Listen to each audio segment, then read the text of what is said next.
جبرائیل امین جو پیغمبر کی عیادت اور مزاج پرسی کے لیے تشریف لا رہے ہیں.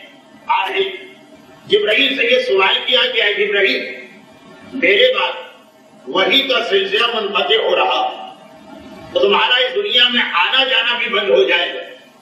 تو اللہ کے رسول، آپ کے اہل بیت سے ملاقات کے علاوہ اس دنیا میں اب میرا کوئی کام باقی نہیں رہے. لیکن اللہ قیامت سے پہلے مجھے 10 مرتبہ اس دنیا میں ایک ذمہ داری دے کے بھیجے گا، اور وہ ذمہ داری اب تک کی ذمہ داریوں کی بالکل الٹی ذمہ داری. یہ جملہ میرا. جبرائیل نے کہا کہ آپ کے بعد 10 مرتبہ پروردگار مجھے اور بھیجے گا قیامت سے پہلے. یہاں قیامت سے مراد وہ والی قیامت نہیں ہے جو حضرت اسرافیل کے سور کے نتیجے میں ہوتی. یہاں قیامت سے مراد قیامت صغریٰ جو ہمارے امام کے ظہور کے ساتھ شروع ہو، یعنی ظہور امام تک 10 مرتبہ مجھے اور بھیجا جائے گا. اور یہ جو 10 مرتبہ جبرائیل آئیں گے تو الٹا فریضہ انجام دیں گے. الٹا وحی مانا کہ اب تک جبرائیل آتے تھے تو آسمان سے زمین کی جانب کچھ لے کے آتے تھے، وحی ربانی ہے قرآن کی آیتیں. اور یہ تو 10 مرتبہ آئیں گے تو آسمان سے خالی ہاتھ آئیں گے، زمین سے اپنے ہاتھوں کو بھر کے لے کے جائیں گے. اس مرتبہ لے کے آتے تھے، خالی جاتے تھے. اب 10 مرتبہ جو بعد پیغمبر وہاں سے خالی ہاتھ آئیں گے اور یہاں سے کچھ لے کے جائیں گے. مگر کیا لے کے جائیں گے؟ پیغمبر نے کہا جبرائیل بتاؤ. جبرائیل نے کہا اللہ کے رسول، آپ کے بعد ایک مرتبہ تو مجھے اس دنیا میں اس لیے آنا پڑے گا کہ اس دنیا سے میں برکت کو اٹھا کے لے جاؤں گا. برکت برکت. آج آپ دیکھیے مقدار کے اعتبار سے ہر آدمی کے پاس پیسہ بڑھ گیا، لیکن برکت کے اعتبار سے دیکھیے تو ہر آدمی کہتا وہ 20 سال کا پہلے کا زمانہ بہتر، وہ 40 سال پہلے کا زمانہ اچھا، وہ 100 سال پہلے کا زمانہ برکت والا. اب میں برکت کی تشریح کروں 1 گھنٹہ اس میں نکل جائے گا. یہ حدیث ایک ایسی حدیث کہ جس کا ہر فقرہ تشریح طلب ہے، لیکن میرا موضوع اتنا بڑا کہ میں تشریح میں نہیں جا رہا، اور ضرورت ہے صاحبان ایمان اور بافہم مومنین کا مجمع. لیکن روایت بہرحال مکمل تو کرنا، اور اس کے بعد ایک بار پھر آؤں. اچھا اب آپ یہ ترتیب بھی دیکھتے جائیں اور حالات دنیا پہ نگاہ بھی ڈالتے جائیں. کیا واقعا یہی ترتیب نہیں چل رہی؟ کہا میں دوبارہ آؤں، اور اب جو آؤں گا تو خدا کی رحمت کو اس دنیا سے اٹھا کے لے جاؤں گا. دنیا والے پریشان، صاحبان ایمان فکر مند، رحمت خدا کی دعا کرتے ہوئے رحمت کہیں نہیں مل رہی، رحمت کہیں نظر نہیں آ رہی. اے اللہ کے رسول، اور پھر میں تیسری مرتبہ آؤں گا اور اس دنیا کی عورتوں سے حیا کو لے کے چلا جاؤں. شرم و حیا تو کہیں وجود نہیں رہے، شرم و حیا نظر نہیں آئے گی، حیا کو لے کے جاؤں. اور اللہ کے رسول دیکھیے اگر حیا چلی جائے مگر اس کے بعد والی چیز باقی ہو تب بھی دنیا سمجھ سکتی. مگر جبرائیل اس کے بعد جب چوتھی چیز لینے آ رہے تو مسئلہ بالکل ہی ختم ہو گیا. کہا اللہ کے رسول اب اس کے بعد میں چوتھی مرتبہ آؤں اور نوجوانوں کے دلوں سے غیرت کو لے کے چلا جاؤں گا. اگر عورتوں سے حیا ختم ہو گئی لیکن مردوں میں ابھی غیرت موجود ہے، پھر بھی معاشرہ گمراہ ہونے سے اور بگڑنے سے بچ سکتا. مگر پہلے ان کی حیا گئی، اس کے بعد ان مردوں سے غیرت کو لے کے گیا. اور اللہ کے رسول اس کے بعد میں سلاطین زمانہ سے، میں حکمرانان وقت کے حکمرانوں سے عدل اور انصاف کا جذبہ لے کے جاؤں گا. اور چھٹی مرتبہ آؤں گا صاحبان صدق کا صدق لے کے جاؤں گا. 7ویں مرتبہ آؤں گا صاحبان دولت سے سخاوت کا جذبہ لے کے جاؤں گا. 8ویں مرتبہ آؤں گا اور غربا اور فقراء سے صبر کا جذبہ لے کے جاؤں گا. اب اس کے بعد آخری 2 چیزیں. 9ویں چیز ہماری خاص آج مجلس کا موضوع، 10ویں چیز ہمارے پورے 8 دن کی مجالس کا موضوع. اور خود یہ 9ویں چیز ہمیں یہ بتا رہی ہے کہ 10ویں چیز کتنی قریب آ گئی. دیکھیے اگر 10ویں چیز ہمارا اصل مسئلہ اور پتا چلا کہ ابھی دوسری چیز چل رہی، ایک اطمینان ہوتا ہے نا کہ 2 اور 10 میں خاصا فاصلہ. ابھی ہمارے پاس بچنے کا اور آرام سے بیٹھنے کا وقت ہے. اگر ہمیں بتایا گیا کہ تمہارا اصل مسئلہ 10ویں چیز ہے اور ہم نے دیکھا تو پتا چلا چھٹا زمانہ چل رہا، ہم نے کہا ابھی تو بہت ہوا. لیکن اب آئیے 9ویں چیز دیکھیے اور پھر یہ دیکھیے کہ جب 9ویں چیز سامنے آ گئی تو اس کے فوراً بعد تو 10ویں چیز کو آنا. فرمایا جبرائیل پیغمبر اسلام کے سامنے اپنے نویں سفر کو بیان کیا اور کہا اللہ کے رسول اس کے بعد میں نویں مرتبہ اس دنیا میں آؤں گا اور علم اور علماء کو لے کے چلا جاؤں گا، اور پھر جب 10ویں مرتبہ آؤں گا تو صاحبان ایمان کے ایمان کو لے آؤں گا۔ اب انہیں ایمان کی ضرورت نہیں، اب ان کا ایمان رخصت ہو رہا تو جب نئی چیز آ گئی، ویسے تو ہر چیز ختم تھا لیکن سلسلہ چلا کیسے؟ دنیاوی چیزوں سے آخر منزل آ گئی ایمانی اور روحانی چیزوں تک۔ پہلے برکت کے بغیر پھر بھی آدمی رہ سکتا، رحمتیں بڑھ جاتی، لیکن یہ سلسلہ بڑھتے بڑھتے علم تک پہنچا اور آخر میں ایمان۔ جبرائیل کا یہ خطاب کیا قیامت صغریٰ یعنی ظہور ایمان سے پہلے جو آخری مرتبہ میں ہوگا تو صاحبان ایمان کا ایمان لینے آؤں گا، یہ خاص میں مومنوں کے لیے آ رہا ہوں۔ یہاں پہ ایک سوال ہو سکتا ہے، اس مجمع سے مجھے توقع نہیں کہ وہ ایسا سوال کرے، لیکن بعض اوقات بات پھیل جاتی ہے۔ کہا کہ جب جبرائیل یہ چیزیں لے کے آئیں گے تو اس میں ہمارا کیا قصور؟ جبرائیل ہمارا ایمان لے کے جا رہے، ہم تو اپنا ایمان نہیں لے رہے۔ حدیث کو سمجھانے کا موقع نہیں، لیکن بہت ہی مختصر ایک جملہ جو وضاحت بھی ہے علماء کی طرف سے معصوم کی احادیث کی روشنی، وہ یہ کہ جبرائیل کو تو اس لیے بھیجا جا رہا کہ ہم نے یہ چیزیں اٹھا کے ایک طرح سے کوڑے کے ڈھیر میں پھینک دی۔ پروردگار نے کہا جبرائیل یہ لوگ قدر نہیں کر رہے، جاؤ اور اسے لے کے آؤ۔ مثلا آپ کی نگاہ کے سامنے نعوذ باللہ من ذالک مثال دے رہا ہوں، ولا یناقش فی المثال۔ آپ کی نگاہ کے سامنے قرآن کا ایک پارہ کسی ایسی جگہ پڑا ہے کہ جہاں سبب توہین بن رہا، آپ پوچھیں گے بھی نہیں کہ اس کا مالک کون، آپ دریافت بھی نہیں کریں گے کہ کس کے ہاتھ سے گر گیا، آپ اس کو دوڑ کے جائیں گے اور اس کو احترام کے ساتھ وہاں سے اٹھا کے لائیں گے، اس لیے کہ قرآن کوئی بھی اس کا صاحب، کوئی بھی اس کا مالک اگر توہین آمیز جگہ میں پڑا ہے تو آپ کا فریضہ۔ جبرائیل نے آ کے دیکھا دنیا والوں کو برکت نہیں چاہیے، لے کے جاؤ اس برکت کو، رحمت نہیں چاہیے، لے کے جاؤ اس رحمت کو۔ بہت ہی بھونڈی مثال بنتی، اس لیے میں نے وہ مثال نہیں کہ اگر نوزائیدہ بچہ کہیں پہ پڑا ہوا ملا، ہم ایک مرتبہ اٹھا کے لے آتے کہ والدین اگر اس کا خیال نہیں کر رہے، ہم پر واجب ہے اس کا ادا کرنا۔ بس جبرائیل اس لیے یہ چیزیں لے کے نہیں جائیں گے کہ ہم روکنا چاہتے ہیں، وہ ہم سے چھین کے لے جا رہے ہیں۔ جبرائیل اس لیے یہ چیزیں لے کے جائیں گے کہ صاحبان ایمان نے اسے اٹھا کے کوڑے کے ڈھیر پہ ڈال دیا۔ چنانچہ جب وہ کیفیت ہو جائے کہ مومن اپنے ایمان سے بھی تنگ آ جائے، مومن اپنے ایمان سے بھی پریشان ہو جائے، مومن کو اپنا ایمان بھی نہیں چاہیے، وہ گھبرا کے کہے کہ ایمان بھی میرے لیے مصیبت بن گیا، اب وہ وقت آئے گا کہ جبرائیل کہیں گے تمہیں نہیں چاہیے تو لاؤ مجھے دے دو، میری نگاہ میں یہ قیمتی ہے، میں لے جا کے اس حفاظت سے رکھوں۔ لیکن ایمان، اور جیسا کہ اس حدیث میں آیا، اجتماعی انفرادی ایمان کو ہر دور میں لوگ کھوتے رہے۔ جبرائیل کا آخری دور جب اجتماعی طور پر صاحبان ایمان نے فیصلہ کر لیا کہ ان کو ایمان کی ضرورت نہیں، اتنا کھل کر کہے گا کوئی نہیں، لیکن انداز سے پتا چل جاتا، طریقوں سے پتا چل جاتا۔ ہر آدمی شکایت کرتا نظر آئے کہ یہ کیا دین ہے، نہ ہمیں کھانے دیتا ہے، نہ ہمیں آرام کرنے دیتا ہے، نہ ہمیں عیش کی زندگی گزارنے دیتا ہے، نہ ہمیں دنیا کے مزے لینے دیتا ہے۔ ہر طرف سے ایک ہی شکوہ ہو، ہر طرف سے ایک ہی شکایت ہو، ہر مسئلہ شریف میں یہی ایک ہی اعتراض ہو، تو جبرائیل تمہیں نہیں چاہیے، ہمیں دے، ہم محتاج، ہم لے جا کے اس کو رکھتے۔ یہ کب ہوگا؟ تاکہ جب دنیا سے علم اور علماء اٹھنے لگے۔ ہماری شرعی زندگی گزشتہ 10 سال بڑے خطرناک گزرے، بڑے عجیب گزرے۔ میں اکثر یہ جملہ کہہ چکا ہوں، آج ایک ایسی مجلس بن گئی کہ اس کو دہرانا پڑ رہا، اور اس سے پہلے یہ عرض کر دوں کہ اس نقطے پر وہی توجہ دے گا جو جاگ رہا، جو سو رہا اسے پتا بھی نہ چلے گا۔ المواعظ العددیہ معصوم کے حوالے سے ان کے جد پیغمبر اسلام یعنی سرکار ختم مرتبہ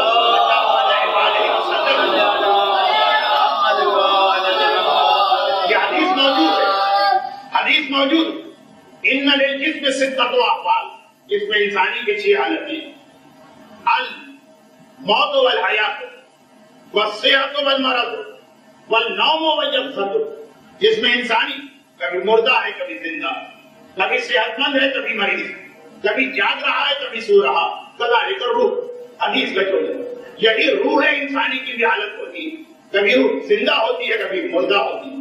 کبھی مریض ہوتی ہے، کبھی صحت مند ہوتی، کبھی سو رہی ہوتی ہے، کبھی جاگ رہی ہوتی، اور معصوم نے بتا دی، وضاحت بھی کر فرمایا وحیاتها العلم وموتها الجہل، علم روح کی زندگی، اگر کسی کے پاس علم ہے یہ ثبوت ہے اس بات کا کہ اس کی روح زندہ، اور اگر کوئی جاہل ہے تو یہ دلیل ہے اس بات کی کہ روح مر چکی۔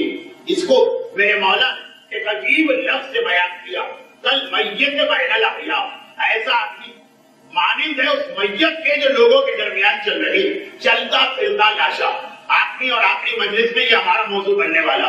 فرمایا والصحت والیقین والمرض والشک، اور روح اگر یقین کے عالم میں ہے یہ دلیل ہے اس بات کی کہ صحت مند روح، اور اگر روح شک کے عالم میں زندگی گزار رہی تو یہ دلیل ہے کہ مریض روح۔ ہم میں سے بہت سے مومن، ہم میں سے بہت سے باعمل مومن، ہم میں سے بہت سے پریکٹسنگ مومن، لیکن عمل ہو رہا ہے شک کے عالم، عمل ہو رہا ہے دل کو اطمینان قلبی حاصل نہیں۔ فرمایا کہ دلیل ہے کہ ابھی تمہاری روح مریض ہے، لیکن یہ میرا موضوع نہیں، آخری تو چیز ہے۔ فرمایا وَنَوْمُهَا الْغَفْلَةُ وَيَقْظَتُهَا الْحِلْمُ، اور غافل ہونا، روح کا غافل ہونا یہ اس کی نیند ہے، اور روح کا ہوشیار ہونا اور مسلسل اپنے آپ کو چیک کرتے رہنا یہ اس کی بیداری۔ ہماری دوسری مجلس شیطان مار کھا گیا غفلت کی وجہ سے، مومن کو ہر وقت ہوشیار رہنا، اپنے بارے میں سوچنا۔ پیغمبر حقیقت بتا دو کہ تمہاری روح سو رہی ہے اگر وہ غافل، اور اگر وہ ہوشیار یعنی اپنے بارے میں ہوشیار چیک کر رہی ہے اپنے آپ کو، اس کا مطلب ہے کہ بیدار۔ ایک بات گزشتہ 11 سال ہماری قوم کے دیکھ لی کیسی اچھی۔ 1989 بچے کہتے ہیں کہ اگر ذرا انگریزی میں بھی پڑھ دیا کرے نواسی وواسی ہماری سمجھ میں نہیں آتا۔ چلے 89 مراجع کی تاریخ کی ایک عظیم شخصیت حضرت امام خمینی رضوان اللہ علیہ کا انتقال ہوا، اور یہی ماہ جون اس مہینے کی 4 تاریخ، چنانچہ ابھی آپ نے برسی بھی منائی۔ 1990 ایک اور عظیم مرجع سرکار آیت اللہ عظمہ آقا شہاب الدین مرشی کا انتقال ہوا۔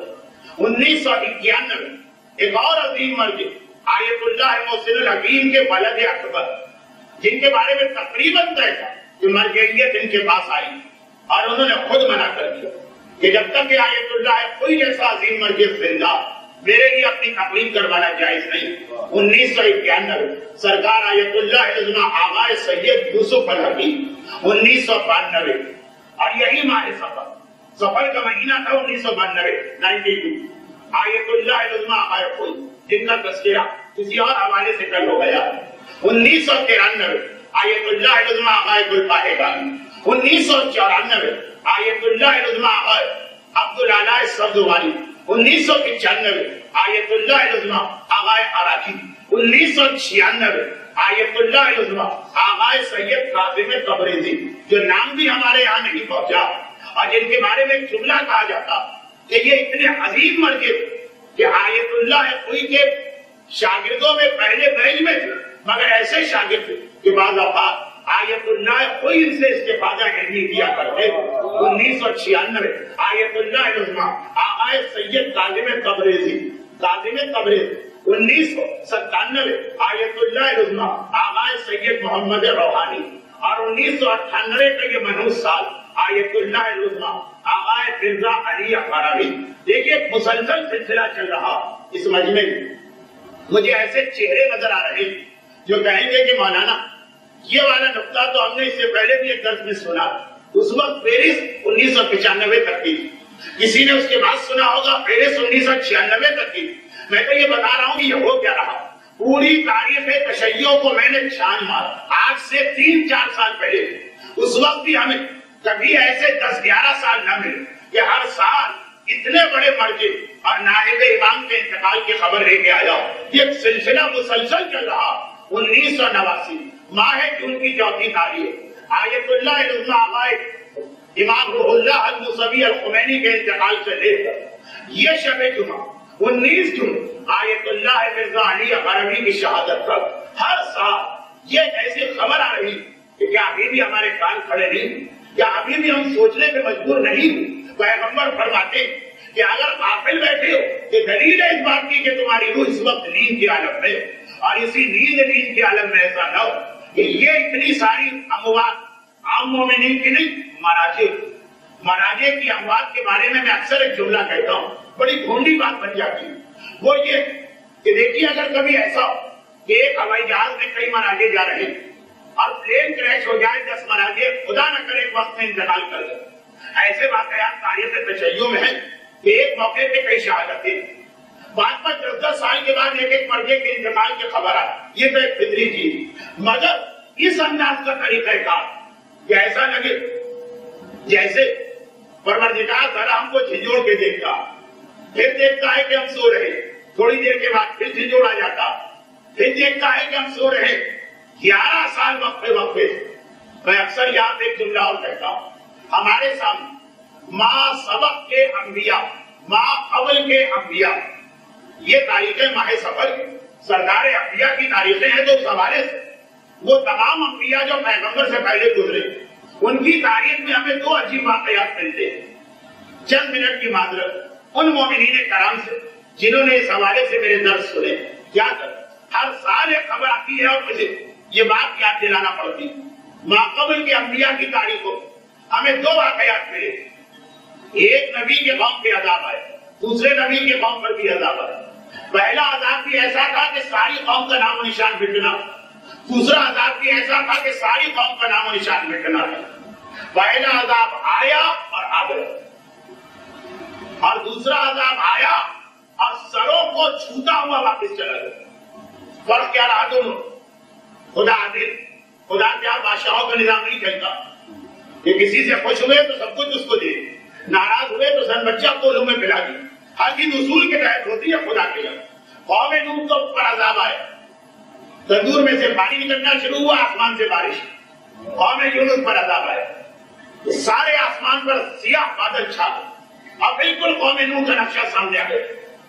مگر قوم یونس کا عذاب آ چکا، سروں پر پہنچا، چھوتا ہوا واپس جا رہا۔ قوم نوح کا عذاب بڑھتا چلا گیا، رکا نہیں۔ فرق خدا کی طرف سے نہیں ہے، فرق خود انسانوں کی طرف سے تھا۔ حضرت نوح نے کہا دیکھو سمجھ جاؤ عذاب آئے، قوم نے مذاق اڑایا، کہا ذرا دکھائیے تو عذاب کیسا ہوتا۔ حضرت یونس نے کہا سمجھ جاؤ عذاب آئے، قوم نے مذاق اڑایا، کہا اچھا ذرا دکھائیے تو صحیح عذاب کیسا ہوتا۔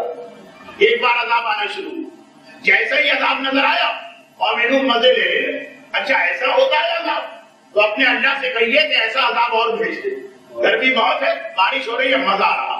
سب لوگ گھر سے باہر نکل کھڑے ہوئے نہانے کے لیے، تندور سے پانی ابلا، مزہ آ رہا۔ بھائی یہ تو فوارہ نما پانی ہے، تو بہت اچھی چیز آپ نے بنائی، 2 4 10 15 اور ایسے فوارے جاری کر دی، اور یہ تو اس وقت بارش ہو رہی، کتنا مزہ آ رہا۔ سب نے ایک مرتبہ لنگوٹ پہنے اور باہر نکلا، کہا کہ ایسے عذاب تو ہمیں روزانہ صبح شام چاہیے۔ مذاق اڑاتے رہے، عذاب بڑھتا چلا، اور ایسا سخت ترین عذاب آیا کہ دنیا کی تاریخ میں قوم نوح جیسا عذاب کبھی نظر نہ آیا کہ ایک شخص بچا، آدمی تو آدمی جانور لکڑی پہ آ گئے۔ اسی لیے ہر جانور کا ایک جوڑا حضرت نوح کو اپنی کشتی میں رکھنے کا حکم تھا، تو باقی سارے جانور مرنا، مگر قوم یونس پر جب عذاب آیا ویسے ہی بادل، انہیں بھی یہ کہنے کا حق تھا کہ بھائی یہ تو بڑے مزے کا عذاب، بدلہ پر آلود ہو گیا، گرمی کی شدت میں کمی ہو گئی، علاقہ بھی قوم یونس کا یہ ہے جو بڑا گرم، بھائی تو بڑا مزہ آ رہا، کمپریچر ایک دم سے گر گیا، بارش کے آثار ہوتے ہیں، مومنین ذرا سمجھ جائے، مومنین یہاں نہیں ذرا مزے لینے لگے، نہیں گھبرا دو، پریشان ہو، کہا کہ نبی نے صحیح کہا تھا، ہم بنا وجہ ان کا مذاق اڑا رہے، کیا کریں، اب پورا واقعہ پڑھنے کی ضرورت نہیں، آخر عالم نے بتایا کہ توبہ کرو، روتے ہوئے اور کانپتے ہوئے شہر سے باہر نکلے، پروردگار ہماری توبہ، ہم نے جو کیا غلط کیا، نبی کی بات نہ مانی غلط کیا، عذاب کا مذاق اڑایا غلط کیا، عذاب آیا، سروں کو چھوتا ہوا واپس چلا گیا۔ تو 2 مثالیں، عذاب کو دیکھ کے مزہ لے، عذاب کو دیکھ کے آنکھیں کھل جانا اور فوراً اپنی غلطی کو مان لینا۔ مزہ لینے والے کا حشر قوم نوح جیسا ہوگا، غلطی مان لینے والا قوم یونس کی طرح سے ایسی مثال بن جاتا کہ اللہ نے وعدہ بھی کیا عذاب کا، خدا نے کہا میں اپنا وعدہ واپس لیتا، تو ظاہر ایسا لگے کہ خدا کا وعدہ پورا نہ ہوا، لیکن توبہ کرنے والوں پہ عذاب نہیں بھیج سکتا۔ درود بھیجو۔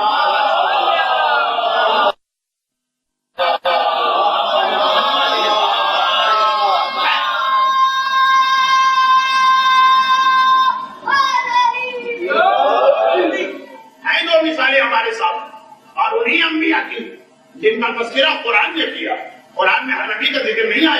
جن کا ذکر آیا ہے فقط ایک اعتبار سے آیا ہے، قرآن تاریخ کی کتاب نہیں، لوگوں کو ورلڈ ہسٹری نہیں پڑھا رہا ہے قرآن ہے یا اولینا بصار، اے صاحبان بصیرت عبرت پکڑو، عبرت کی کتاب ہے۔ تو دونوں واقعات قرآن نے بتایا اور ان دونوں کو ملانے والی ایک آیت آ گئی، دونوں واقعات کو ملانے والی ایک آیت آ گئی، سنستدرجہم من حیث لا یعلمون۔